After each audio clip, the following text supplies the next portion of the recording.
Okay, a very good afternoon to everyone. My name is Cecile, and I will be the MC for today. Okay, so thank you for taking the time to attend this event. So today we have prepared great topics to share with you. Now, as the borders reopen and the world return to some semblance of normality, today we will look at post-pandemic strategies to accelerate F&B growth. Now, let's look at some of these common challenges in the F&B market. Now, as we know, the F&B industry is huge. So they not just cover food retail services, but also include wholesale distributor and also food manufacturing companies. The COVID-19 pandemic resulted in lockdowns that reduced dine-in opportunities and also in the rise of work from home. Now, this led to an increase in online orders for food. F&B businesses today are looking for solutions that are omni-channel ready and offer complete visibility into all the processes. Okay, moving on to the main event, let's meet our presenters. Now we have William Chalice, Regional Head of ERP Sales of PointStar Consulting. And then we have Ken Oy, who's the Director of TenderBoard, and William O'Dwyer, the COO of Fern Consulting. Also, let me share with you the agenda for today. Now, before the conclusions of the sessions today, there will be a form for you to complete in order for us to send you the Grab vouchers. Now, without further ado, I will now hand over to William Chalice to share with us about managing omni-channel retail in the F&B industry. William, over to you. Hi, thank you, Cecile. Hi, everyone. Again, thank you for joining our event today.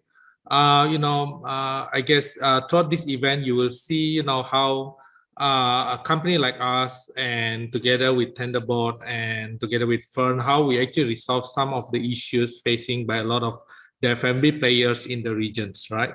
Let me just start with sharing my screen. If I think I should be able to, just give me a sec.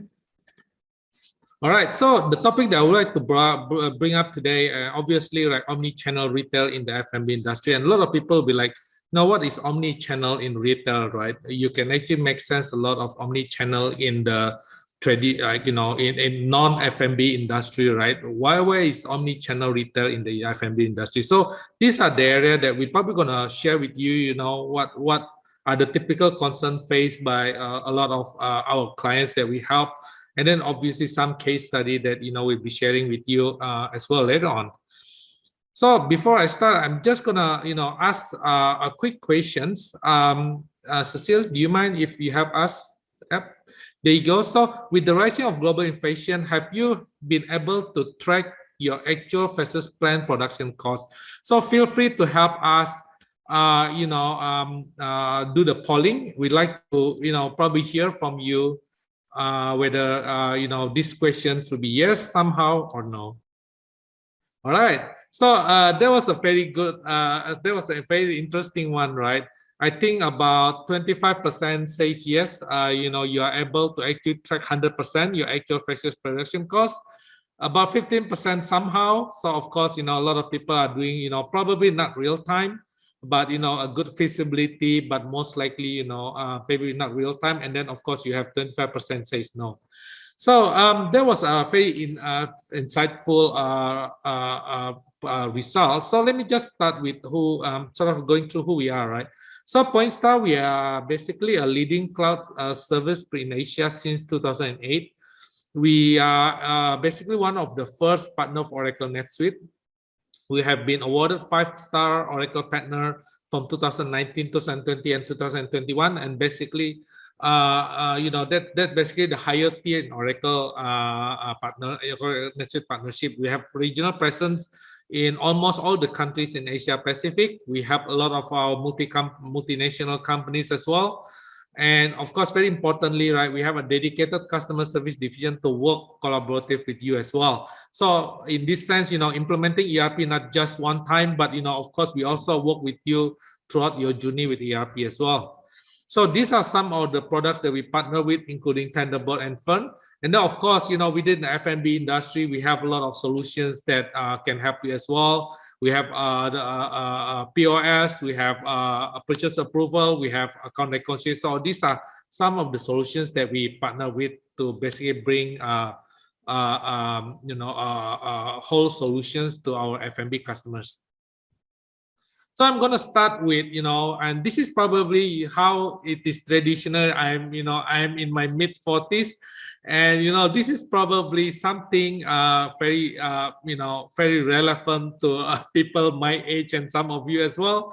So if you can look like what is the traditional F&B industry landscape, right? It's basically comprised of this within the what we call a value chain, right? Starting like, for example, I'm taking into example here the flour, right?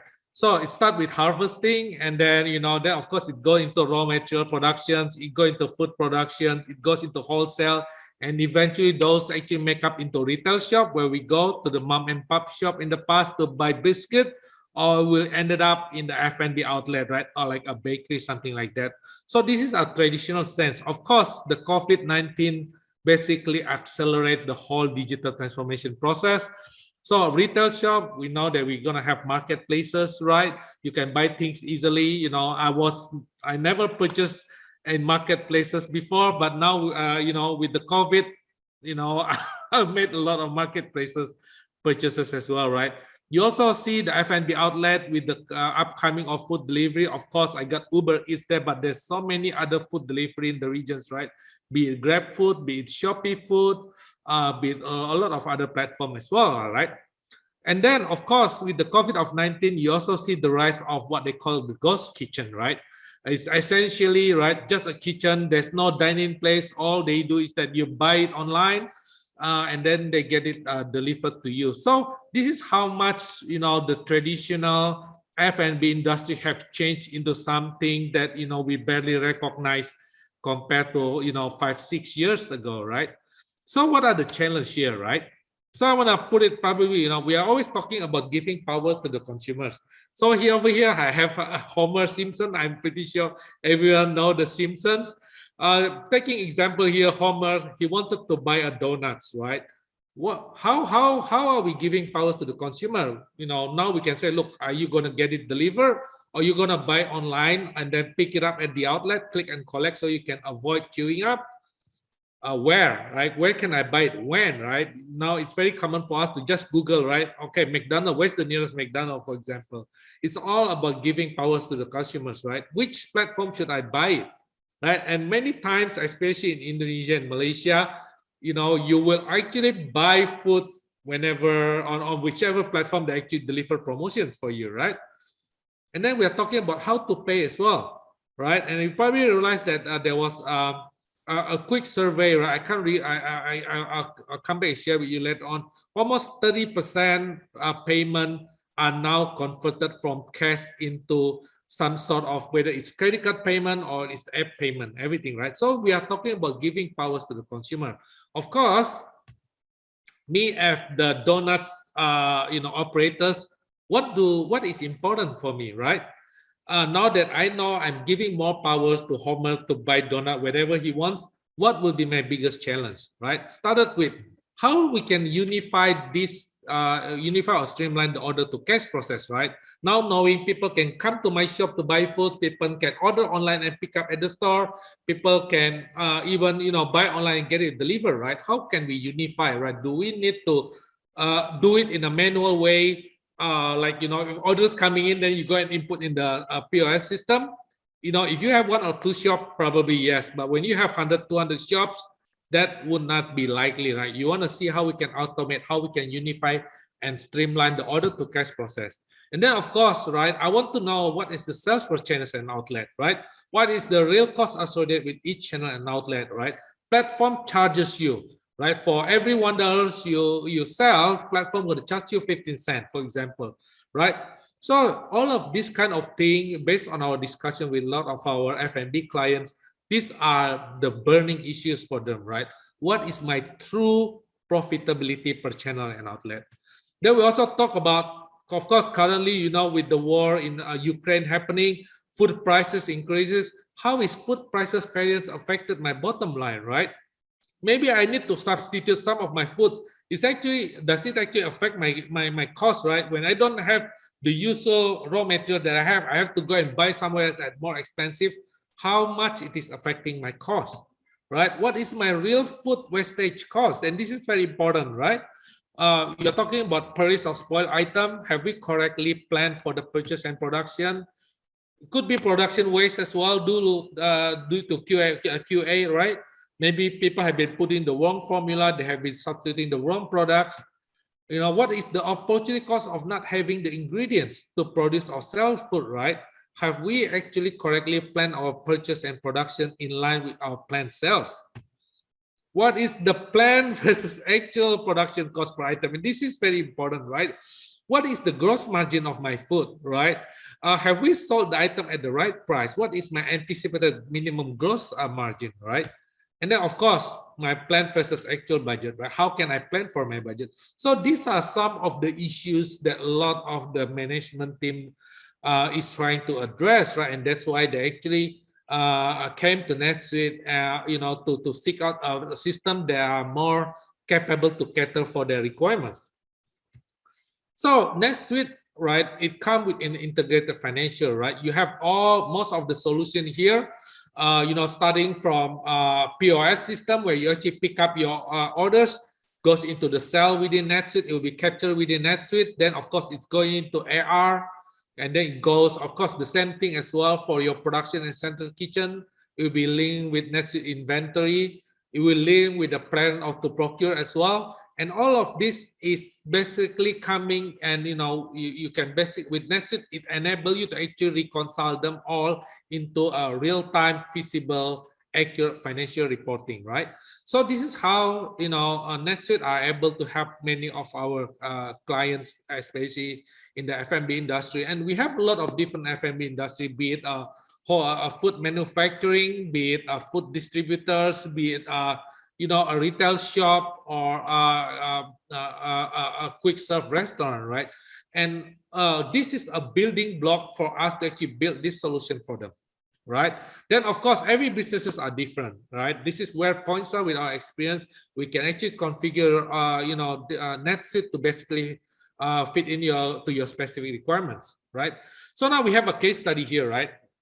Talking about a multiple company with a multiple subsidiary with manufacturing, trading, and distribution arm. And then they also have F&B and entertainment establishment as well. And of course, they recently ventured into a ghost kitchen operation as well, right? And then it's very common for this company to actually have the subsidiary being interlinked, right? So what are the challenges that they face, right? Number one, most importantly, is the legacy system. It does not support multi-companies. Subsidiaries are run in silo. There's a lot of double entries operation. If one company sells to another company, you have to create a sales order into one company and become a purchase order into the other company. For example, something like that. They have a multiple application. They are not fully integrated. Some of them are through CSV upload, download every night. Some are, you know, through web services. Some are manual input. And this includes a lot of different applications like POS, ERP production system, even marketplaces or web stores, right? And then, of course, lack of centralized procurement. This company, right? So POs from subsidy need to be summarized into group PO for volume pricings, right? Because, of course, they don't want each company to buy their own. They want to go into one vendor's. Look, this is the volume they're going to buy. Give me the best price. They lack that centralized procurement system. Everything has to be done manually. Then, of course, obsolete inventory system. They're still quarreling around, should we use FIFO costing? Should we use average costing? Should we use weighted average costing? How do we do it? There's a lot of processes trying to, you know, to calculate the inventory cost. Subsequently, you know, it will impact on your gross margin, right? And then legacy system could not support digital economy, integration to marketplaces, e-commerce, payment reconciliation. And then producing detailed financial reports was a challenge, right? They required a dedicated team. They call it a data analytics team to just produce report. And it's not even real time. It's H+1, for example, right? So how we can help, right? What we did, we implement within NetSuite, they have what they call OneWorld. We actually implement OneWorld to manage all subsidy within one system. We enable them to do intercompany transaction, intercompany POS or journals, be able to actually enable the company to actually operate seamlessly across subsidiary. Then, of course, we implement NetSuite to manage the finance, accounting, procure to pay, order to cash, and inventory management system. We are also in the process of implementing budget. We actually implemented a budget control as well to have them manage purchases and expenditures. Expand into production system as well for both central kitchen, ghost kitchen, and outlet kitchen to enable them to actually do assembly of the items so they actually can produce what are the cost per item sold at the front end. Implement centralized procurement system to manage purchase requests, tender, and contracts. We help them also, most importantly, right, automate the workflow between NetSuite and application. Right, they have POS, they have Shopify, they have two different POS systems. They have Shopify, they have omnichannel platform. Therefore, most importantly, we help them automate AR reconciliation process as well. And this is the most beautiful part, right? We also partner with Google. We actually implement Google BigQuery, drawing the information from all these different solutions, right, to provide a centralized analytics and business intelligence platform. As such, they're actually able to provide the real-time data on the fly, right? So what's the impact? Most importantly, reduce time to produce real-time reports, right? It basically enables the management to actually make a very concise and accurate strategic and operational decisions, right? It used to take them 24 hours to produce reports. Now, the management can just log in and find out the reports in real time, right? They're also able to actually reduce the overall FTA requirements. That they manage to actually move people from either finance team or data entry team or data analyst and operation and purchasing into different departments, right? And increase the efficiency, right? Growing the company, but not adding the resources one-to-one, for example. Of course, data inaccuracy very important. Everything now based on workflow automation. We integrate to all systems. No longer there's the difference between what's the POS registering as the revenue and versus the ERP, right? Of course, better pricing due to blanket volume and blanket ordering. Comply with vendor prices, very importantly, right? They have already agreed with applied pricing from vendors. So there's no longer, second guessing what the pricing would be. And then most importantly, we implement a three-way matching to reduce receiving errors. Capture actual cost in production, like overall, like whether it's material, labor, overhead, or wastage. And, we actually have them to compare plant versus actual cost per item level, right? Imagine, look, I've been selling lobster for, let's say, $10. Should I have been selling lobster at $15 because my cost is now at $7.5, something like that, for example. Then, of course, enable the company to manage its budget effectively. No longer manual tracking. Oh, sorry, it's over budget. Nobody know. Or doing like e-approval process. So there's a lot of savings in the operation and finance time for the team. And then, most importantly, we actually automate the intercompany transaction between subsidiaries and produce consolidated report at group level. So this is something that they, definitely was very impactful to them. They run about, I think, 40 restaurants across 8 countries, and they are high-end establishment.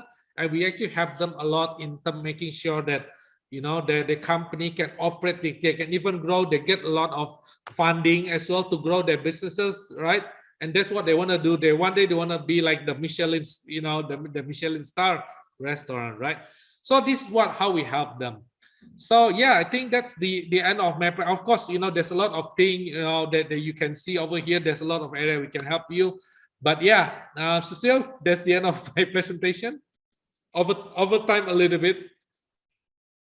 Yes, thank you, William. So over to you, Ken.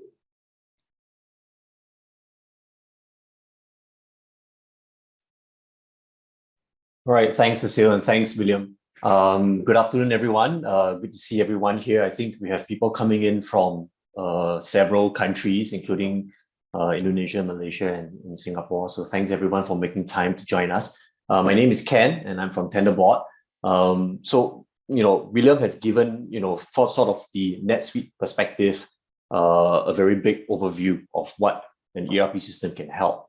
And I think for our part, for TenderBoard's part, what I'm focused on as an e-procurement system is how you work with suppliers, your interactions with suppliers, as well as how you manage all the transactions and the data associated with that.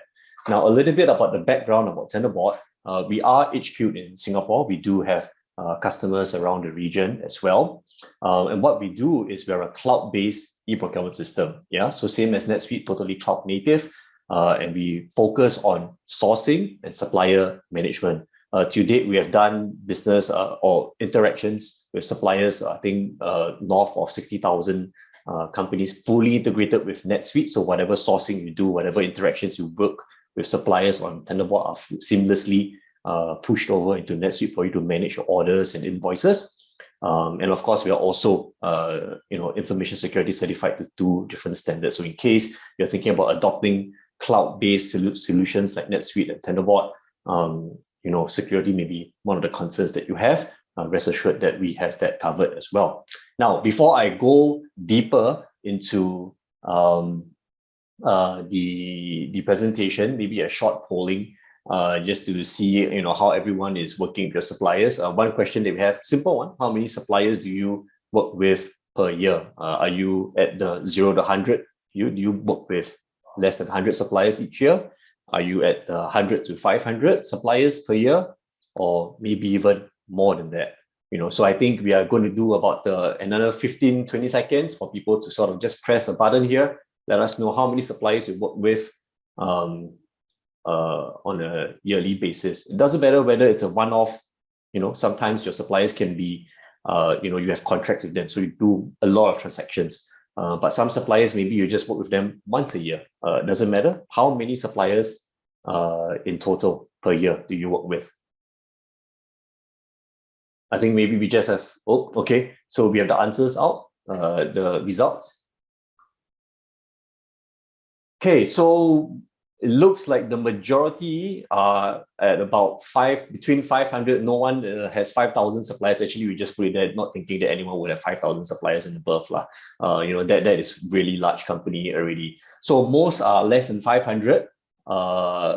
I would say 4 are between 0 to 500, and then about 40% above 500. So thanks for that. That gives us a sense, but basically everyone needs suppliers to work with to be successful in your business, right? So now we have, worked with many companies deploying and transforming their procurement, going from what is typically a manual process into an online, fully automated process. And there are a few things that we have learned on what is challenging for many organizations. So what are some of the challenges that we see are fairly common across the board? The first is, of course, how do you manage the interactions with your suppliers, especially at RFQ stage? When you are sourcing for a supplier, you have to find the suppliers, you have to release some documents to them telling them what you want to buy, and then you got to retrieve documents from them, their proposals. But as part of this interaction, you also have negotiations, clarifications, and how do you handle all of this back and forth? Most of the time we see is over phone calls, WhatsApp, emails. Yeah, so it's a very manual process, and usually what makes it into your any system of record is just the final quotation, but you've lost all the richness of the interaction with your suppliers. Yep. So how do you manage transactions with your suppliers? That's one challenge that we see.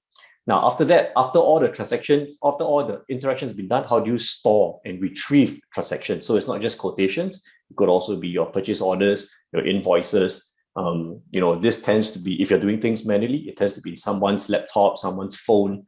So it's very hard to sometimes even match your orders, right? Your invoice to orders, as well as to the actual quotation. So is it even the same number that was promised at the quotation stage? So managing of the transaction, storing these records and retrieving them tends to be a challenge. And the third one is keeping supplier information updated. Yeah. So when you work with suppliers, it's not just the transactions meaning quotations, purchase orders, and invoices, but you have other information that you store from your suppliers. It could be certifications, it could be price lists, product lists, it could even be things like their bank account information, right? Because you have to pay them, or what their payment terms are. Yeah, so some of this information needs to be kept up to date, maybe even on a yearly basis, especially where certificates are concerned. So this is another challenge that we see, many companies facing when working with their suppliers. So TenderBoard, we have several tools to help throughout the process, but I think in the interest of time, I'll focus on two particular workflows in today's webinar on how to work with suppliers, how to automate the process and ensure that the entire workflow of your suppliers has a single source of truth. So the first workflow that I'll talk about is your sourcing to PO process, or sometimes we call it source to contract. Yeah, in procurement world, sometimes we call source to contract. Now, in procurement, today, when you're buying things, you may notice that you're buying things across sort of two kinds of procurement. The first we call direct procurement. So these are things that go directly into your supply chain or your production line, meaning what you are serving customers. So for those in food services, it could be your ingredients, it could be your kitchen equipment, things that you need to produce the product for customers. So this we call direct procurement. But also in operating your business, sometimes this is what gets missed a lot, the indirect stuff. So we can count all your costs for ingredients. You know exactly how much it is to serve a bowl of rice. But what about everything else that you run your business with? You know, you may need collaterals for marketing, rental, power, sometimes also even uniforms for staff. So this one we call indirect procurement. The cost is not inside the product to the customer, but you still need to run your business. Yeah. So when we talk about automating procurement, we're talking about both. Having oversight of every single spend that you do. Yeah, not just for direct, but even for indirect. So typically, what do we see businesses do when they're sourcing for their suppliers? So there is this sort of general workflow where someone is deciding, okay, I need to get something. Maybe it's the inventory is low, so I have to top up to ensure that I have enough, for the next month. Or sometimes it is the aircon is leaking. Now I need somebody to come fix it.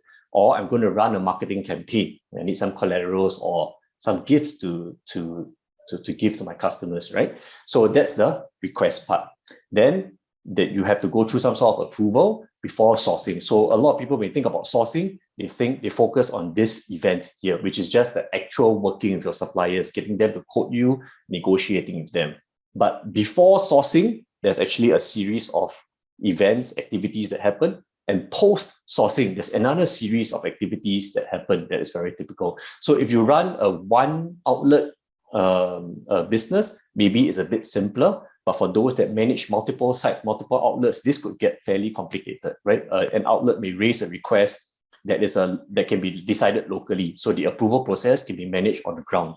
But sometimes if your outlets are raising, let's say, requests for collaterals or renovations, maybe you need to control that centrally because you need to maintain your branding and collaterals across the brand. Then all those requests have to flow back to headquarters for approval and sourcing before you deploy it out to the outlets. Yeah, so the workflows associated with the different kinds of purchases, whether it's direct, indirect, whether it needs to be controlled, have to be managed centrally as well. So moving this entire process online, the pre-sourcing approvals, making sure that you're buying within your budget, making sure that you're buying within your approval workflows, getting the quotations, evaluating, and then approving which supplier to finally go with can actually be migrated on board. So you can have full control and full single source of truth for the entire sourcing process. So this lets you exert central control over your cost as well as over which supplier to work with. So that is one of the processes that we can think about in terms of optimizing, moving away from manual process. Now, the second one is how do you manage supplier data? This one we see quite often managed on Excel sheets. So what are the kind of data that you have with suppliers? The obvious one is all the transactional data, your quotations, your purchase orders, maybe the delivery order or delivery sheets, as well as the invoices. But there are others as well. So for example, the vendor company registration, address, maybe you have their contact information, sales, your account manager contact information. You might have bank account information so that you know how to pay them, what the payment terms are. And quite importantly, sometimes certification, especially, for example, halal certs. Yeah, and some of this information needs to be refreshed on a yearly basis or on a regular basis, especially if you rely on some of these suppliers as critical suppliers. They form a critical part of your supply chain, and you need to make sure that they are not, in trouble in terms of their inventory, they're not in trouble in terms of their solvency or even their certificates, you need to keep checking. Yeah. And this is very hard to do if you're doing things manually. So that's one. Just keeping on top of supplier data is one. Making sure that everything is stored centrally so that you can retrieve it at any time, whether it's because of audit or it's just something that you need to check once in a while, is the other challenge. So how do we sort of automate this? Well, with a system, you can ensure that all transactions, not just your quotations, POs, invoice, but even the forms to collect such data and the checking of such data can be performed on one system. So for TenderBoard, for example, we are able to do things like an online survey, online form. So rather than send an email with an Excel or a Word document for suppliers to fill up and come back to you, the system can send them an online form where they can fill up all the information, submit their forms, submit their certificates online. The system can even route it for approval workflow. So you're actually checking it centrally, or maybe with your procurement managers or even the branch managers, so they can actually vet through whatever the supplier has submitted, make any clarifications if needed, and then push the data into the ERP system. For example, if it's bank account information, you don't need to go and type it back into NetSuite anymore. Yeah, the supplier types it online, you check through it's okay, you hit a button and everything is updated so that you can do your payment processing later. But more than that, if there are time-sensitive certificates, for example, certificates that expire every year, you can even put an expiry date on that so that the system can automatically send the form out again to retrieve the information, making sure that you stay on top of your supplier's validity, making sure that anything that is going to expire soon, you can send the form out to make sure that you collect the latest updated information. Yeah, so I think in this way, what we try to do is to make sure that all supplier interactions, all supplier data, and all supplier transactions can be managed in a single place, so to provide you a single source of truth, and everything is seamlessly integrated into your ERP system. Okay, so I think that's kind of all I have on my side. Happy to take questions later on if there are, but I'll hand over the time back to Cecile. Okay, thank you, Ken. So let's hand over to William O'Dwyer. Over to you.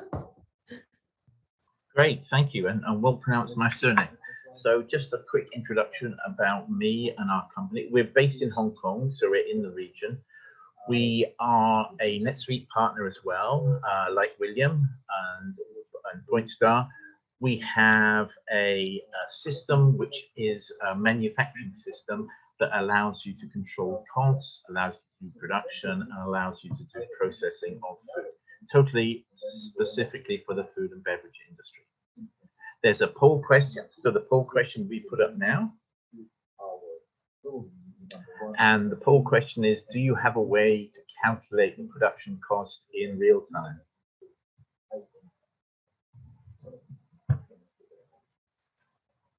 And so we'll just wait for the answers, give you a few minutes for the answers, a few seconds. I'll also try and make up a little bit of time because we're slightly behind. So I've got 3 slides to show you.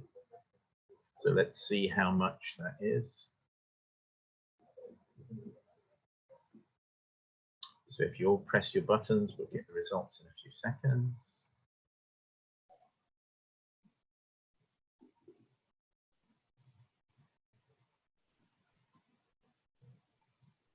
So the results should come through.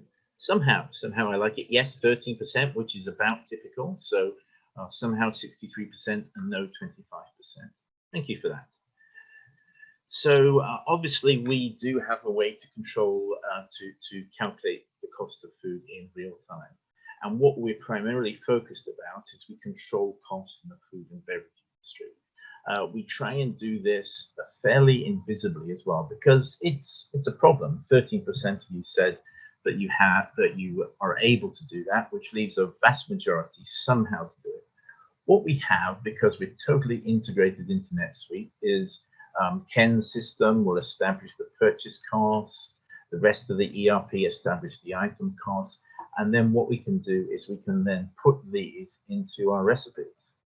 In the recipes, we can then put in the costs, and the next slide shows you some more detailed costing, and then we have various ways of doing new product development, costing, and production. We of course use actual inventory as well. So one of the real challenges, as Cecile said earlier on, is that with post-pandemic now, prices are very tight. When Homer wants to buy a donut, the margins for us in the food and beverage industry are incredibly tight. So what you want to try and do is establish what your real costs are. You know, quite a lot of, I've been in the food and beverage industry for about 30 years, and it always surprises me the sort of estimates that people go through.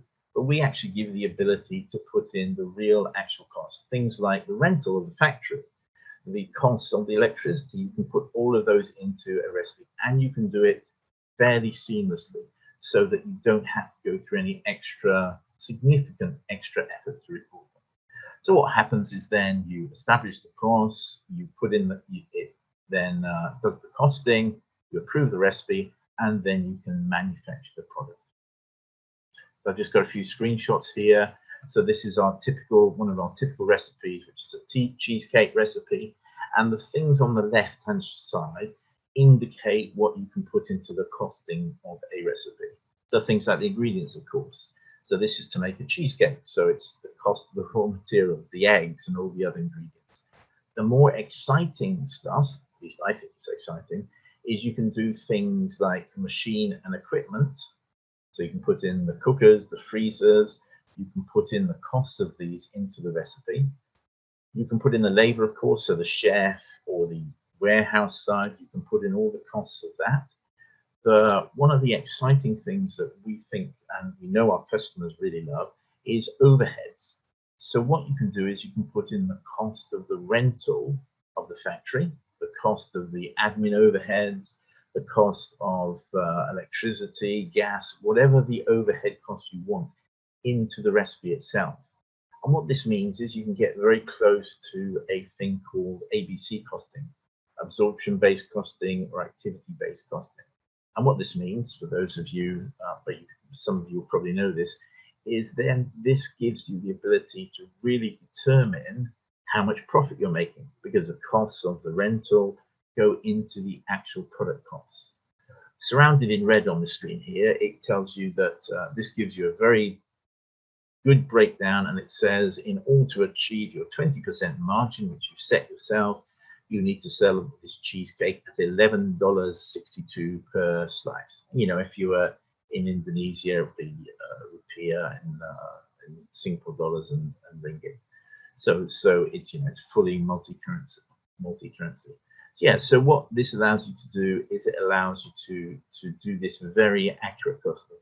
And because it's totally integrated into NetSuite, in fact, it's really just part of NetSuite, it uses all the financial elements, it uses all the inventory elements, it uses all the power of a full ERP seamlessly to do this. One of the other things we've done, just taking the time, one of the other things we've done is we have made all of this, either you can get people to record it or it can be automatically allocated. Production people, generally busy, hard for them to get to record it. So we've got a mobile app, of course, that they can record it. But if you say you want the system, it can automatically allocate the rental and electricity. Because we're a food and beverage, we're a recipe management. We have multiple end products. We have waste products and multiple end products also allow you to establish very accurate costing. Right, yes, that's good. So now one thing here, I've got a screen that's showing the production cost screen. So what you can see here is you can see that it shows you the breakdown to the GL level of the actual costing that goes through. So when you issue some inventory to a job, it knows the value that Ken's system TenderBoard purchased that item at. So it uses the actual costs, it uses the cost of the electricity and the rental. Then it does, in the green at the bottom there, it shows you what the ingredient cost is, and it shows you the actual unit cost of the finished product. So what you do is, and the accountants and the people in costing amongst you will now see that you have a lot of lovely data. So you have this, from the recipe, you have the standard cost, from the production, you have the actual cost, and you can see where things are going well and where things might be improved. So it allows you to have process improvement. On the right-hand side, there is our mobile app. It's our mobile app. It's still just pure NetSuite. So it's a NetSuite screen, so it's cloud-based. This can be used on rugged devices in the kitchen, in the outlets, and this is where you can record how much the people do. So if they make a cheesecake, the chef can say, I've made 20. Of course, we have all the usual food and beverage type features, lot traceability in case of product recall or if you need to trace anything. And so you can have the full costing and full production. So yes, so I've nicely caught up on time, I think. So I think that was right. Yeah. So yes, so I think that's it from me at the moment. So I'll hand back to Cecile for, I think, some questions and answers. Okay, thank you, Will. Okay, now we will open up the floor for questions. Okay, so please do type them in the Q&A. I will give it like 1 or 2 minutes and floor. Okay, I think someone just put in the chat. If we use an e-procurement system, would it be difficult for my suppliers to continue working with us? I think that questions Ken can address. Yeah, so thanks for the question. Yeah, I think this is one of the things that many buyers do worry about, especially if you work with suppliers and maybe your purchase with them is one-off or it is a very small value. So the worry is that suppliers may find that it's a lot of trouble to go online, do something with you. Especially if it's a one-off purchase and it's only a few dollars or a few ringgit, right? So they may not be motivated enough to onboard onto an e-procurement system. So I think, to counter this, the way we do it is we need to make sure it's as easy as possible for suppliers to work with you on the e-procurement system. And, we have right now we have transacted, I think we've seen transactions with more than 60,000 suppliers already. And I think we've learned a thing or two about how to make things easy for suppliers. I think the first is the process of trying to submit just a quotation to you. This needs to be as fast-free as possible. What that means is, if possible, and this is the way that the TenderBoard system is designed, you don't force suppliers to create accounts if you don't want to, right? Because if you imagine for suppliers, if they don't do business with you often, they may not want to go through the hassle of creating an account, remembering a password just to submit a quotation, just to receive a PO. Yeah, so I think this process is made as simple as possible. That reduces the friction for suppliers, and that makes it a lot easier for you to onboard whichever supplier you wish to work with. I think the other one that's also important is to make sure that suppliers don't end up bearing the cost of the system. So for our system at least, there's no charge from the supplier. We don't levy any transaction fees. So basically, making it as simple as possible for suppliers. No need to create accounts, no need to pay for using the system. I think that really paves the way for ensuring that whichever supplier you want to work with can onboard and continue transacting with you. So thanks for the question. But yeah, I think the solution is really just to make it as fast-free as possible for suppliers. All right, thank you, Ken. So yes, automation is the key, right? You seriously don't want to end up doing everything manually. Now, there's another questions type in the Q&A box. I think it has been answered. So can you track the batch throughout the food production? William? Oh, yeah. So that was a good question. So within NetSuite, I think food production, food safety is very important, right? So within NetSuite, right, if we work together with central kitchens, there's a way for us to actually track the feasibility of the lot number, right, across the productions, right? For example, if you are making a bread, right, and you need flour, you need sugars, and all of them have batch or whatever, within NetSuite, we would be able to track those lot traceability from inbound, what it becomes, until all the way to outbound. So in instance whereby there is any issues with the food in terms of safety, if you have to do recall, or even if you just for ISO purposes, right, for certification purposes, you need those certificate of origin, etc. That's an area that we'll be able to help with lah. And in fact, we have customers that produce food and export to Europe, right? And we one of the requirements is be able to produce the whole food lot traceability lah for the purpose of certification. So yeah, that's an area we can do definitely. Just if I can add just a few sentences, because what NetSuite allows is it allows full forward and backwards traceability. So what can happen is in Europe it's called farm to fork. So what you can do is you can establish the connection between the actual producers, the suppliers from TenderBoard, all the way through which batches were used in the food. So customers can be satisfied and see the trace of the food. Also, if you do have to have a recall, and you know we're in food, there's sometimes recalls, there's full backwards trace. So a customer says this beef rendang didn't taste correct. You can then examine the recipe that made it, the production order that made it, the warehouse, all the way back to the supplier. And you can find out, the great thing about that is you can then find any other restaurants or F&B outlets or supermarkets that have got that same batch. And this in the food industry can save a great headache. It's all on system and it's available immediately. Yeah, indeed. Thank you so much. Okay, I think we have some time for the last questions. Okay, I would like to ask more about the central kitchen solution. So what if the restaurant branches would like to order semi-product from central kitchen? So Will, would you like to take this up?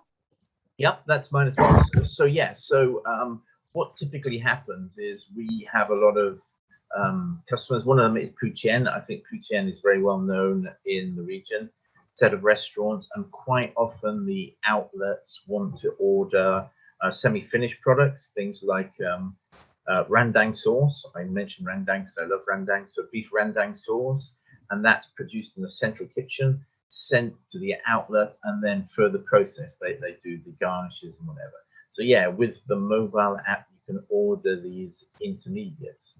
And also, you know, we have a full planning system. So from sales order forecast or sales order demand, the central kitchen will know how much they need to produce. So for any given day, say it's on Saturday or Sunday, there'll be an increase in forecast or an increase in sales orders, and the central kitchen will automatically provide the extra items and semi-finished products to the outlets. Works the same with retail as well. It doesn't need to be retail outlets, can be supermarkets, can be 7-Elevens, can be any type of chain. That's it. Right. Thank you, Will. So, okay, I think we have 5 more minutes. I would like to thank everyone for your time today. We definitely love your feedback, but most importantly, please do fill up the form and ensure that your details are correct and complete to receive your Grab vouchers. We want to see you again in our next event.